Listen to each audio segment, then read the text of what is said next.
Hua Buddhism is a religion based on the teachings of the Buddha. It is so named because it was established in Hua village, Chau Doc province in Ao Lac, Vietnam. The two words Hua also connote harmony and goodness. It was founded by the prophet Hun Fu Shu in 1939. At a young age, Prophet Hun Fu Shu went into the sacred mountains of Duc Shun and Ta Lun and studied under a teacher who imparted to him the knowledge and the ability to cure all illnesses. He attained enlightenment after a period of time. When he emerged from these holy mountains, Prophet Hun Fu Shu began to heal people through the use of simple herbs, water, and acupuncture. He also composed 6 scriptures and hundreds of verses and prose of transcendental values. His style of writing is comprehensive, concise, very appealing, and easy to understand. Today we present excerpts of the teachings of Prophet Hun Fu Shu.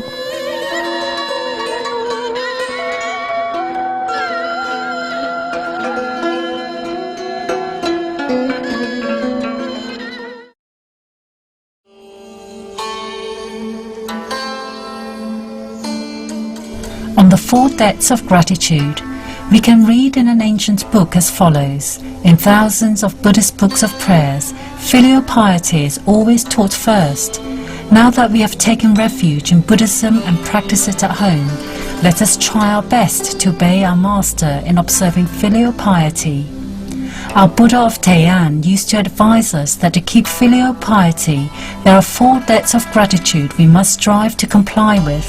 Be thankful to our ancestors and parents. Be thankful to our country. Be thankful to the 3 treasures, Buddha, Dharma or true teaching, Sangha or assembly of monks. Be thankful to our fellow countrymen and to humankind. Be thankful to our ancestors and parents. We were born with a body to be active from our childhood to adulthood, with a given wisdom and knowledge. Do we know how much our parents have suffered during all those years? Our ancestors gave birth to our parents. Therefore, we must be grateful to our ancestors as we are towards our parents. To show our gratitude to our parents, we must obey the right lessons they teach us and must not be a bother to them. If our parents did anything wrong or acted against moral laws, we should do our best to advise and prevent them from doing so. We should also support them, keep them from hunger and sickness. We should bring accord among brothers and sisters and happiness to our family so as to please our parents. Pray for our parents to enjoy happiness and longevity. When they die, pray for their souls to be freed from sufferings in the Buddha land. To show our gratitude towards our ancestors, let us not do anything wicked or shameful to our family's name. Moreover, if our ancestors had done anything wrong and left a legacy of suffering to their descendants, we should dedicate ourselves to act in compliance with the moral principles to restore our ancestors' honor. Be thankful to our country. We come into the world thanks to our ancestors and our parents, but we owe our living to our native land. While enjoying the land and its produce, we feel it is our duty to defend our country if we want our life to be happy and our race to survive. Let us contribute to the safeguarding of our fatherland and to make it strong and prosperous. Let us try our best to dedicate ourselves to our country according to our ability and strength. In case we have no talent to assume important responsibilities, or there is no opportunity to help our country, let us try to avoid wrongdoings that may harm the nation. That is how we show our gratitude towards our country. Be thankful to the 3 treasures. What are the 3 treasures? They are Buddha, the Dharma or true teaching, and the assembly of monks. A person is given life and raised to maturity thanks to his ancestors and parents, and he owes his existence to his country. That is the physical aspect of life. In the spiritual domain, a person needs the help of the Buddha, the teachings of the Buddha, and the monks to broaden his mind. The Buddha was the most flawless and most perfect being who was infinitely altruistic and determined to save sentient beings from misfortune and sufferings, which is why he bequeathed his teachings to the assembly of monks to disseminate them all over the world. The monks are none other than the Buddha's great disciples. As the Buddha always guided and saved human beings from bewilderment and suffering, we must respect him. We must believe and have confidence in his world salvation work and comply with his teachings conveyed to us by the monks. Our ancestors had known the miracles, felt the deep love of the Buddha towards humankind.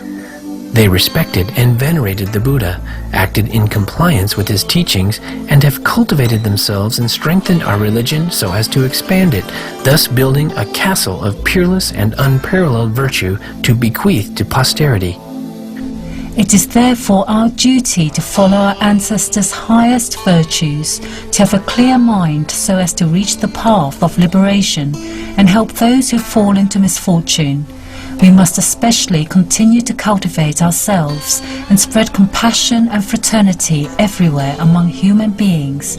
Only then would we not be ungrateful to the Buddha and our ancestors and the magnificent work they left behind, and not feel guilty towards future generations. Be thankful to our fellow countrymen and humankind. Ever since our birth, we find ourselves depending on people around us, and as we grow up, our dependency on them grows.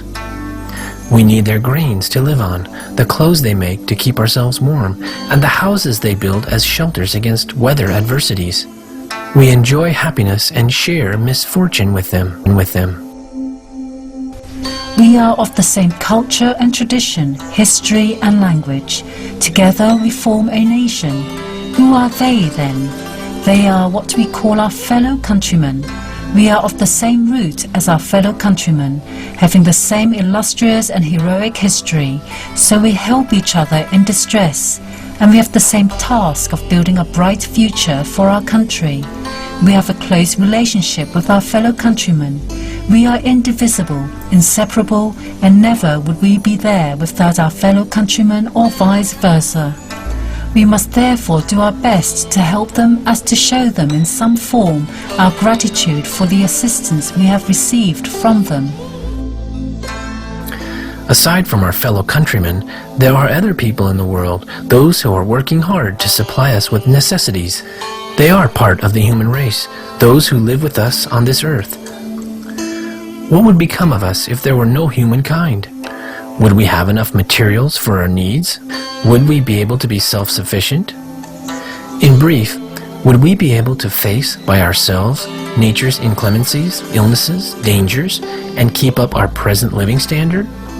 Definitely not. Our people, therefore, need humankind, i.e. other people, and we must be grateful to them. Let us think of them as we do of ourselves and of our own compatriots. Moreover, the Buddha's mercy and compassion are expansive and deep. They are boundless without discrimination of race, social status, and are bestowed upon all living beings. Therefore, there is no valid reason for us to do harm to other people for our own sake or for that of our fellow countrymen. On the contrary, we should have a spirit of concord, of indulgence towards them, and we should make it our duty to help them in case of distress.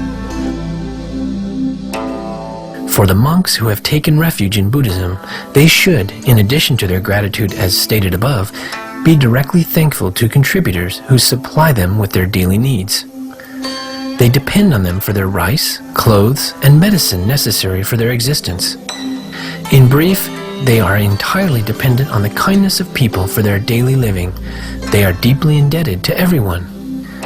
They should, therefore, guide humankind in the search for truth in order to show their gratitude to the favors received.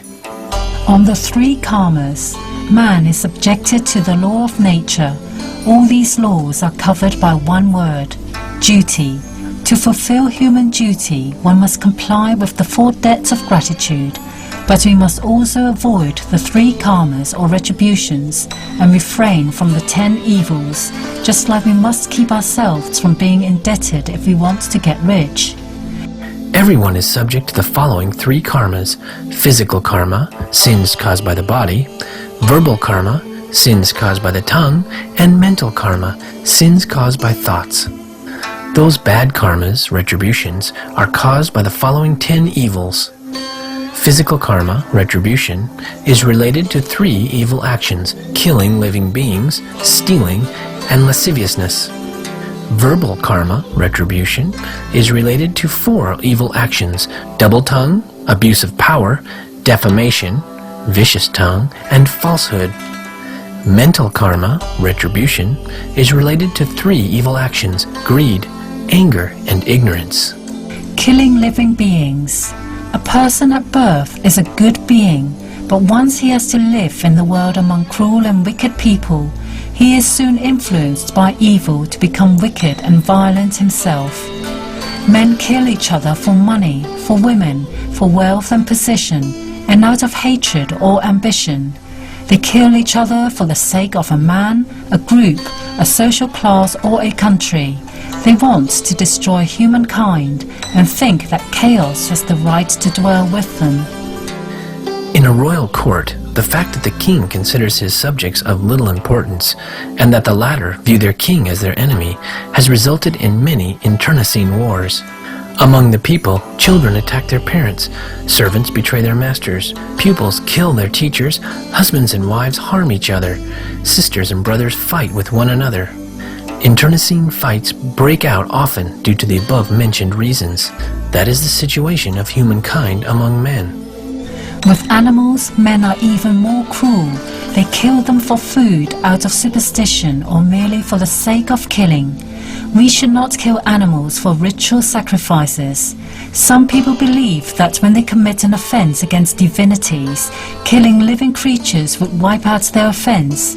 Such a belief is wrong and superstitious, because in the metaphysical and noble position as saints and gods, there is no reason for divinities to commit any wrongdoing for the sake of personal feelings.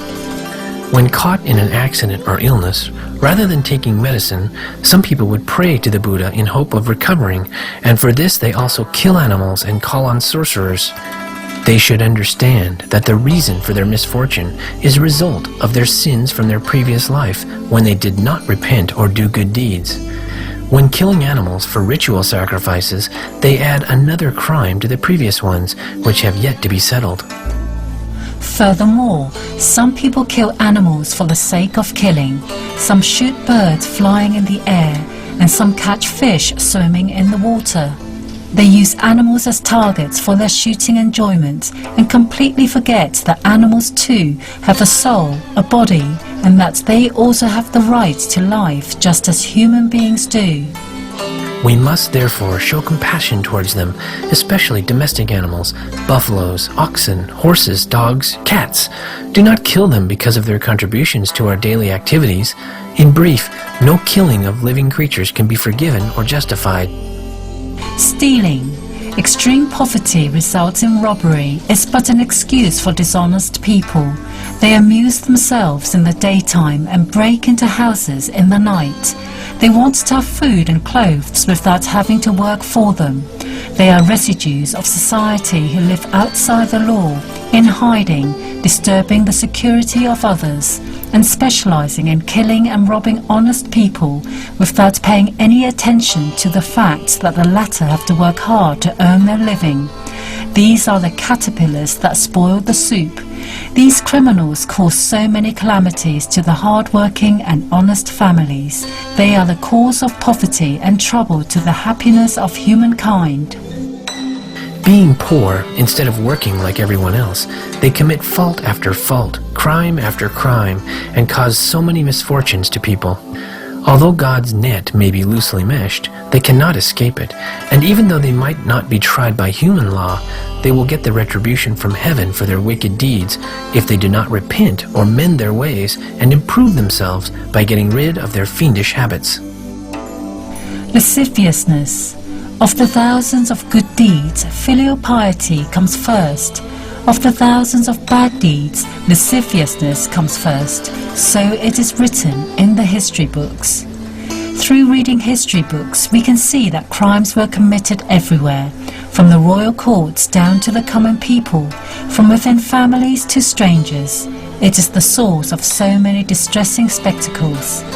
The stories of Emperor Day, who married Toito's wife, and Anlakshan, who committed adultery with Yunwifi, are good examples for posterity.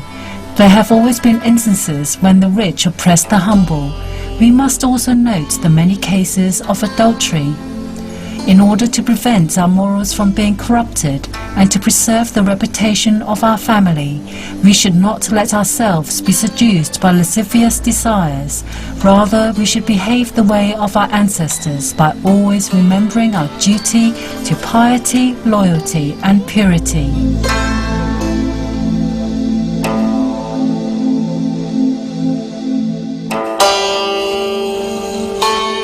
It has been a pleasure to have you with us for today's episode of Between Master and Disciples. Animal World, our co-inhabitants, is up next, right after Noteworthy News. Please stay tuned to Supreme Master Television. May divine light shine brightly on you and your loved ones every joyous moment of your lives. For more details, please visit www.suprememastertv.com/BMD.